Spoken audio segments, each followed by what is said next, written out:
बिस्मिल्लाहिर्रहमानिर्रहीम। सेकुलरिज्म के हवाले से ये हर इंसान के जहन में सवाल पैदा होता है, क्या सेकुलरिज्म सिर्फ मज़हब से आज़ादी का नाम है या ये एक निज़ाम ज़िंदगी है?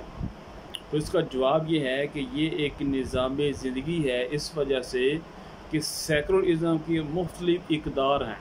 नंबर 1 रोशन ख्याली, नंबर 2 अक़ल परस्ती, नंबर 3 मादी तरक्की, नंबर 4 इनफरादी हुकूक, नंबर 5 दुनियावी ज़िंदगी। नंबर 1 रोशन ख्याली यानी पुरानी बातों को छोड़कर नई बातें करनी चाहिए और नई बातों की तरफ हमें आना चाहिए। नंबर 2 अक़लियत परस्ती, इंसान अपनी अकल को सबसे आला करार दे और वही इलाही को छोड़ दे।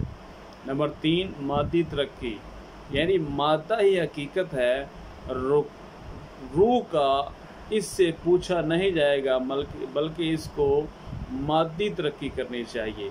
नंबर 4 इनफरादी तरक्की, हर इंसान आज़ाद है और हर किस्म की मसावत और बराबरी इंसानों के अंदर पाई जाती है। इस तरह हुकूक की भी तमाम के यकसा हैं, तो रियासत की ज़िम्मेदारी है कि वो हर इंसान के हुकूक अदा करे। नंबर 5 दुनियावी ज़िंदगी यानी ये दुनिया बेहतर और अच्छी होनी चाहिए, आखिरत का ज़रा बराबर भी इसमें तसव्वुर नहीं पाया जाता। तो इससे ये साबित हुआ कि एक निज़ाम ज़िंदगी है, ना कि ये सिर्फ मज़हब से आज़ादी का नाम है।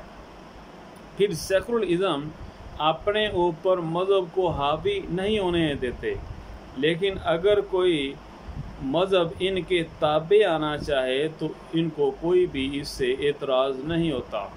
इसी वजह से दुनिया के अक्सर मज़ाहिब, चाहे वो मसीहियत हो, यहूदियत हो, हिंदू मत, बुद्ध मत,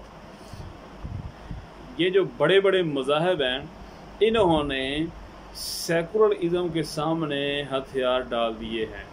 इसकी 2 वजूहात हैं। नंबर 1 सेकुलरिज्म ये जो तबक़ा है, इसके हाथ में रियासती कुव्वत का होना। नंबर 2 ये जो बड़े बड़े मज़ाहिब हैं, इन मज़ाहिब का इज्तिमाई मामलात की रहनुमाई करने की सलाहियत इनके अंदर नहीं है। इस वजह से इन्होंने उसके सामने अपने हथियार डाल दिए। तो बात करने का मकसद ये है कि सेकुलरिज्म ये सिर्फ मज़हब से आज़ादी का नाम नहीं है, बल्कि ये एक मुकम्मल निज़ाम ज़िंदगी है।